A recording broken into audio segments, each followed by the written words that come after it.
నేను ఆల్రెడీ ఒక సాచురేషన్కి చేరుకున్నా. రెగ్యులర్గా ఒక పని చేస్తున్నప్పుడు మొనాట్ని అనిపిస్తుంది. ఆ మొనాట్ని వల్ల మనం ఎక్కడ ఏదో చేంజ్ అవ్వాలి, అసలు అయినా మనం దీనికోసం పుట్టలేదు. సినిమా వాతావరణం అంతా తెలుసు, ఆ వాతావరణం మనకి పనికిరాదు మొదట అనుకున్నది. దాని నుంచి నేను మ్యాక్సిమం నేర్చుకుంది ఏంటంటే నాగేశ్వరరావు గారి దగ్గర నుంచి, రామారావు గారి దగ్గర నుంచి భాష కానీ, సంస్కారం కానీ, సంస్కృతి కానీ, వ్యక్తిని ట్రీట్ చేసే విధానం కానీ, ఆ వాల్యూస్ అన్నీ పోతున్న దశలో మేము మీకు చిన్న ఉదాహరణ, రామ్ గోపాల్ వర్మ అప్పుడే ఇండస్ట్రీలోకి వస్తున్న కొత్తలు, మేబీ అది క్షణక్షణమా శివ తర్వాత క్షణక్షణం. అన్నపూర్ణ స్టూడియోలో ఒక ఫ్లోర్లో బయట మనం ఇంజన్లుగా ఇంటికి బయట పెడతాం, కుక్కలు ఉన్నవి జాగ్రత్త లోపలికి రాకండి అని పెడతాను చూడండి. అతను ఆ ప్లేస్లో జర్నలిస్టులకు ప్రవేశం లేదు అని పెట్టాడండి అతను. ఓకే, జర్నలిస్టులు అందరూ షాక్ అయ్యారు. జర్నలిస్ట్ అనగానే ఇంజన్లుగా గౌరవిస్తారు, వాళ్ళు ఏమి డిస్టర్బ్ చేసేవాళ్ళు కాదు. నీకు సమయం ఉంటే నీతో కూర్చొని మాట్లాడతారు. అలా ఎందుకు పెట్టించారు? అలా పెట్టాడు అతను.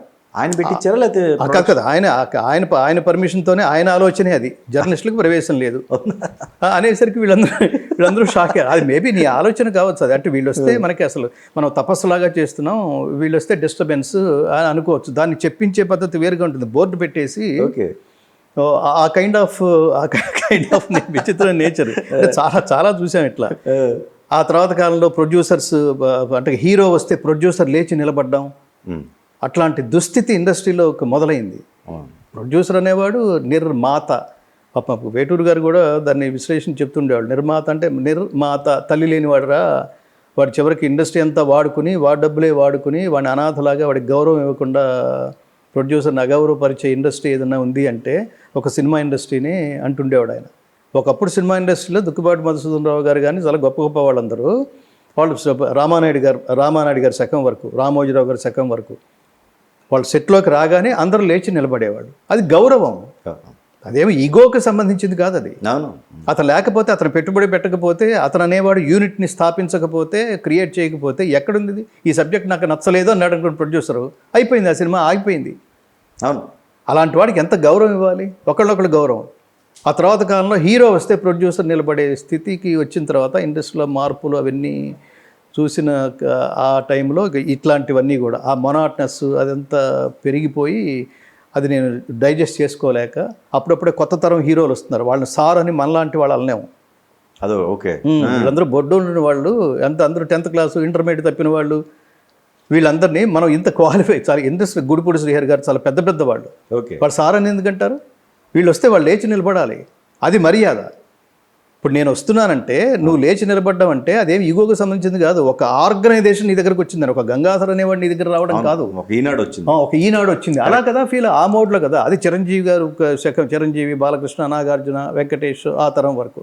ఆ తర్వాత ఇంకా అది వెతుక్కోవాల్సిన పరిస్థితి వచ్చేసరికి అది ఒకదానికొకటి అట్లా పెరిగి ఇంకా వద్దు నుంచి బయటకు వెళ్ళిపోదాం అని అనుకునే దశలో కొట్టిన ఈ దెబ్బ నా జీవితానికి గొప్ప, ఆ సంగీత దర్శకుడి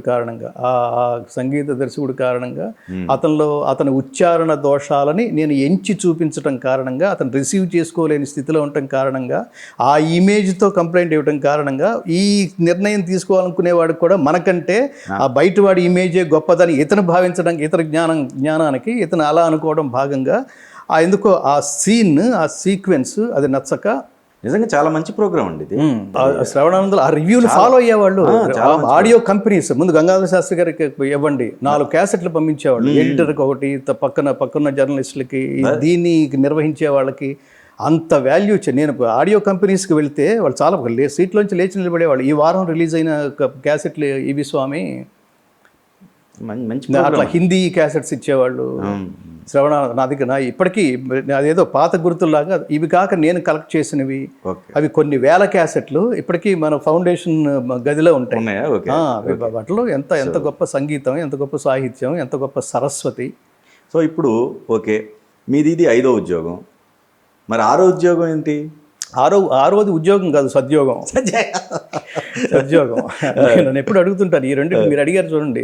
ఈనాడుకిను ఈ భగవద్గీతకి తేడా ఏమిటంటే, జర్నలిజానికి దీనికి, జర్నలిజంలో ఉన్నప్పుడు నేను మధ్యాహ్నం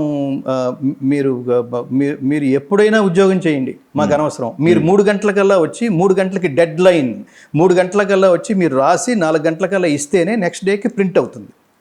దాని పేరు డెడ్ లైన్ అనేవాళ్ళు. ఓకే, 3 o'clock ఇచ్చేయటం డెడ్ లైన్. నేనేమో సమాధానం చెప్పేవాడంటే అదంతా స్ట్రెస్. మీరు ఎప్పుడైతే టార్గెట్ పెట్టుకున్నారో, మీరు ఆర్టిస్ట్ దగ్గర కూర్చుంటారు, అతను షార్ట్ గ్యాప్లో వచ్చి మాట్లాడాలి. కొన్నిసార్లు అది కుదరదు, కొన్నిసార్లు ఇంటర్వ్యూ సగంలో ఆగిపోతుంది. వీడేమో 3 గంటలకు వచ్చి ఇచ్చేస్తానని నేను ఏదో ప్రామిస్ చేసి ఉంటాను, ఆ హీరోతో ఆ ఇంటర్వ్యూ పూర్తి కాదు. సెట్లో అంతే కదా, కొన్ని 100 మందితో వర్క్ చేస్తున్నప్పుడు మనం వీ కెనాట్ డిమాండ్ దెమ్. వాళ్ళు ఇస్తే ఇంటర్వ్యూ తీసుకోవటం, దాని ఏదో మినీ ఇంటర్వ్యూ కింద అప్పటికేదో సరిపెట్టడం, అట్లా ఏదో చేసేవాళ్ళం.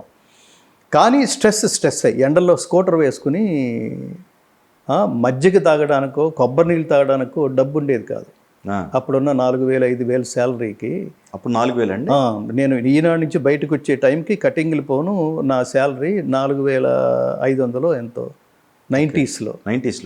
ఫ్యామిలీని పోషించడానికి కూడా అవి సరిపోయేది కాదు. నేను, అమ్మ, నాన్న, భార్య, పిల్లలు. ఓకే, అది ఈ మాత్రం దానికి మీరు బయట పాటలు పాడడం మానేస్తే మంచిది అన్నాడు చూసారా మేనేజరు.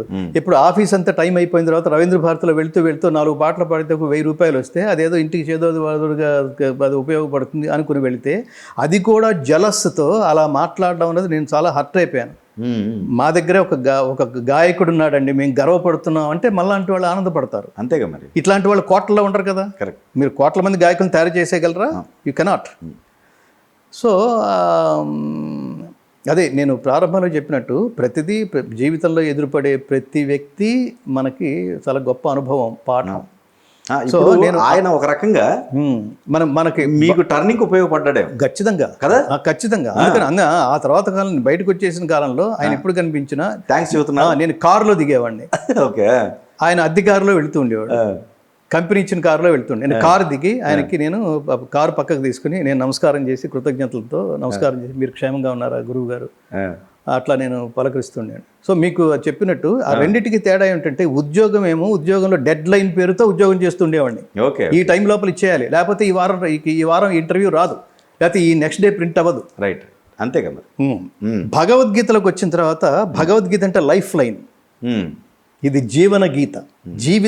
జీవితంలో నువ్వు గొప్పవాడుగా కావడానికి, గొప్పవాడంటే అర్థం ఏంటి, చచ్చిపోయిన తర్వాత కూడా జనాలు గుర్తుపెట్టుకునే పనులు చేసే ఇన్స్పిరేషన్ ఇవ్వగలిగే జీవిత పాఠం ప్రపంచంలో ఏదైనా ఉంది అంటే అది ఒక్క భగవద్గీత మాత్రమే.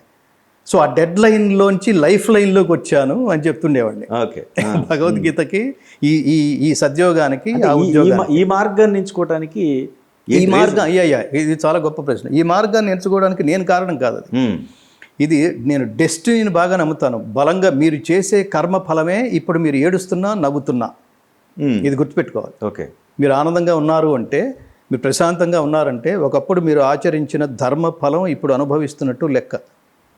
ఇప్పుడు మీరు బాధపడుతున్నారంటే, సమస్యలతో సతమతమవుతున్నారంటే, అసలు మనశ్శాంతి లేదు అంటే, ఒకప్పుడు మీరు ఆచరించిన అధర్మ ఫలితం మీరు ఇప్పుడు అనుభవిస్తున్నట్టు లెక్క. ఇదే భగవద్గీత అంటే కర్మ సిద్ధాంతం. కర్మ సిద్ధాంతానికి మించిన సిద్ధాంతం ప్రపంచంలో ఎక్కడా ప్రతిపాదించబడలేదు. ఇష్టం వచ్చినట్టు నోటికొచ్చినట్టు మైక్ పెడితే లేదా కెమెరాలు పెడితే మాట్లాడేసే ఒక జాతి ఉంది చూడండి, దాన్ని ఫాలో అయ్యి నాశనం అయిపోయి, అంటే మానసికంగా లోయర్ లెవెల్లో ఉన్నవాడు ఈ ఇంటర్వ్యూ చూస్తే డెఫినెట్గా సర్వనాశనం అయిపోతాడని అనిపిస్తుంటుంది మనకి. పిల్లలు చూస్తే ఏమైపోతారు, రైట్, అట్లా అనిపిస్తుంటే చూడండి కొన్ని. దీని ఫలితం తదనంతర కాలంలో వాడు ఖచ్చితంగా అనుభవించి తీరాలన్నమాట. వాడికి సక్సెస్ లేకపోవడం కానీ, లేకపోతే ప్రశాంతత లేకపోవడం కానీ, లేకపోతే జీవితం అనుకున్న మార్గంలో నడవకపోవడం కానీ, లేకపోతే ఎవడూ గుర్తించకుండా వాడిని అసహించుకోవడం కానీ, ఇవన్నీ వీటి రిపర్కేషన్స్ అవి. అందుకని ఒళ్ళు దగ్గర పెట్టుకుని మాట్లాడాలి. అనుద్వేగకరం వాక్యం సత్యం ప్రియహితం చేయత్ స్వాధ్యాయాభ్యసనం చేయవ వాంగ్మయం తప ఉచ్యతే అంటుంది గీత. సో మీరు అడిగిన ప్రశ్నకి ఇందులోకి ఎలా వచ్చామంటే, మనం ఎప్పుడో చేసుకున్న సత్కర్మ ఫలితం వల్ల, ఎప్పుడో మంచి పని ఏదో జన్మలో మనం మంచి పనులు చేసుకున్నాం. అలా చేసుకుంటే ఏమవుతుందంటే, మీ ముందే మీరు ప్రయత్నించకుండానే మీ ముందే ఎవడో కూర్చుని మీకేదో మంచి చెప్తాడు. అప్పుడు మీ మూడ్ బాగుండి ఆ మంచిని ఆచరిస్తాడు. అది మీరు ఊహించకుండా మీ జీవితాన్ని గొప్ప మలుపుకి తీసుకెళ్తుంది. ఇందులో ఈ టోటల్గా చెప్పిన ఈ సినారియోలో మీ ప్రయత్నం ఎక్కడుందో చెప్పండి. ఓకే, మనం ఇక్కడ కూర్చున్నామంటే, మనం ఇట్లా మాట్లాడుకుంటున్నామంటే, మనం ఎప్పుడు 3 నెలల నుంచి ట్రై చేస్తున్నాం. మీరు మాధవీలత గారితో వచ్చారు. అవును, వచ్చినప్పుడు అప్పుడు కాసేపు మీరు ఆ డాక్యుమెంటరీ ఏదో చూశారు, అవును. మీరు ఇన్స్పైర్ అయ్యారు. గంగాధర్ గారు మనం ఒక రోజు ఇక్కడ కూర్చోవాలి అన్నారు. మరి కూర్చోవాలని కానీ జరిగిపోయిందా? ఎందుకని? టైం మీరు బిజీగా ఉండటం ఏంటి, నేను బిజీగా ఉండటం ఏంటి? ఇద్దరికి అవును సెట్ అవ్వ కరెక్ట్. ఇప్పుడు ఇవాళ కూడా నేను మళ్ళీ రేపు పొద్దున అనకాపల్లి హైందవ క్షాత్రం అని, సనాతన క్షాత్రం అని చాలా పెద్ద కార్యక్రమం జరగబోతుంది రేపు అనకాపల్లిలో. సో ఆ దీంట్లో ఉన్నవాడిని ఎందుకు ఇవాళ కూర్చుందాం, రోజు పోస్ట్పోన్ చేస్తున్నాం, కరెక్ట్ కాదని. అవును. సో అంజుబాబు గారు చాలా మంచి కార్యక్రమాలు చేస్తుంటాడు. ఒక ప్లెజెంట్ ఫేస్, ప్లెజెంట్ ఇంటర్వ్యూస్, మధ్య మధ్యలో అన్ప్లెజెంట్ పీపుల్ని కూడా పాప ఆయన సాటిస్ఫై చేస్తుంటాడు, ఏదో చెప్పించాలని ప్రయత్నం చేస్తుంటాడు. ఎక్కడ ఒక సాఫ్ట్ కార్నర్, ఒక పాజిటివ్నెస్. సో ఈ మార్గంలో వెళ్తున్నప్పుడు సడన్గా ఒకరోజు అంటే జీవితాన్ని మలుపు తిప్పిన ఒకటి రెండు సంఘటనలు ఉన్నాయి. ఆ రెండు జాయిన్ చేస్తే భగవద్గీతలోకి వచ్చాను. నేనేమి స్పిరిచువల్గా నేను అట్మోస్ట్ లెవెల్కి వెళ్ళాలని నేనేమి చిన్నప్పటి నుంచి ప్రయత్నించిన వాడిని కాదు. ఓకే. నా సబ్జెక్ట్ ఓన్లీ ఘంటసాల గారు. ఘంటసాల గారితో మమేకమైన గొప్ప సాహిత్యం. సుధా సముద్రాంత హృద్యన్మణి ద్వీప సంరూఢ బిల్వాట మధ్య కల్పద్రుమా కల్ప కాదంబ కాంతారవాస ప్రియే, ఆయన నుంచి ఆయన పాడిన పాటల నుంచి ఈ సాహిత్యం వంట పట్టింది. ఓకే. జలజాతాసన వాసవాదులును నీ సంకల్పమావంతయుం తెలియంజాలరు, నీ మహామహిమముల్ నేరంగనాధారమీయిల నీ భక్తుల సచ్చరిత్రములే. ఓం హ్రీం శ్రీం పరాశక్తి శ్రీలలిత స్వజ్వల శారదా గిరిసుత లక్ష్మీ త్రిమూర్త్యాత్మికా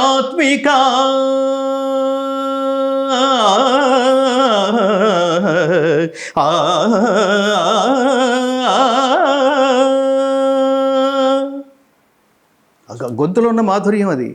మీరు ఖచ్చితంగా భక్తి నాస్తికుడికి మనస్సులో కూడా భక్తి బీజాలు నాటగలిగే అత్యద్భుతమైన మహోత్కృష్టమైన గాత్రం, గానం ఘంటసాల గారిది. అది సంస్కారం అది. సో నా బాల్య దశలో ఆయన ప్రభావం నా మీద ఉండటం కారణంగా ఇవన్నీ ఒక్కొక్కటి పేర్చుకుంటూ పోతే అప్పుడు ఇప్పుడు నేను వెళుతున్న మార్గానికి అదేమంటుంది, ఈ మార్గం వృక్షం కావడానికి అవన్నీ అన్ని బీజాలు. చిన్నప్పుడు అమ్మ అన్నమయ్య కీర్తనలు నేర్పించడం, నాన్న ఘంటసాల గారి పాటలు పాడడం.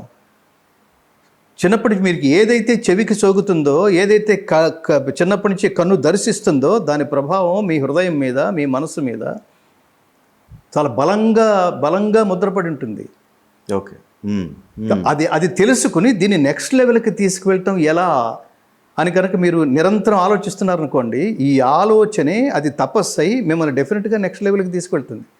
సినిమా ఇండస్ట్రీ మొత్తాన్ని ఒక లెవెల్కి తీసుకువెళ్ళి, ఇండస్ట్రీని ఒక లెవెల్కి తీసుకువెళ్ళి, తనకి శిష్యులు, ప్రశిష్యులు, ఏకలవ్య శిష్యులు స్థాయికి తీసుకువెళ్ళి అతను ఒక ట్రెండ్ సెటర్ అయిన రామ్ గోపాల్ వర్మ, ఇండస్ట్రీ అంతా మాట్లాడుకునే రామ్ గోపాల్ వర్మ ఇవాళ ఇండస్ట్రీ మాట్లాడుకోవట్లేదు, అతనే మాట్లాడుకుంటున్నాడు ఛానల్స్లో. ఎక్కడో తపస్సు విరిగిపోయింది. ఓకే. మీరు డిస్కషన్లో కూర్చుంటే ఈజ్ మోస్ట్ ఇంటలెక్చువల్. కానీ అన్ఫార్చునేట్లీ చాలామంది అంటే ఇంటలెక్చువల్స్ అందరూ కలిసి కూర్చొని మాట్లాడుకుంటున్నప్పుడు ఎందుకు ఈ పర్వర్టెడ్ ఇంటలెక్చువాలిటీ? ఇది తన పనిలో చూపిస్తే ఇంకా నెక్స్ట్ లెవెల్. ఇంకా నిన్ను తోసుకుని చాలామంది వెనక నుంచి చాలామంది ముందుకు వచ్చేసారు. అసలు బొడ్డోడని వాళ్ళు అని అనుకున్న వాళ్ళు, నిన్ను దూరం నుంచి అలా చూస్తేనే ఒక అడ్మిరేషన్ అనుకున్న వాళ్ళు ఇవాళ ఇండస్ట్రీ కొల్లగొట్టేశారు, ప్రపంచాన్ని కొల్లగొట్టేశారు. నువ్వు అక్కడే ఉన్నావు, టైం పాస్ చేస్తున్నావు. ఇదంతా అంటే అతని మీద వేరే ఉద్దేశంతో కాదు, ఇట్లాంటి వాళ్ళు తపస్సు నుంచి జారిపోకూడదు అనే నేను ఒక బాధతో చెప్తున్నది.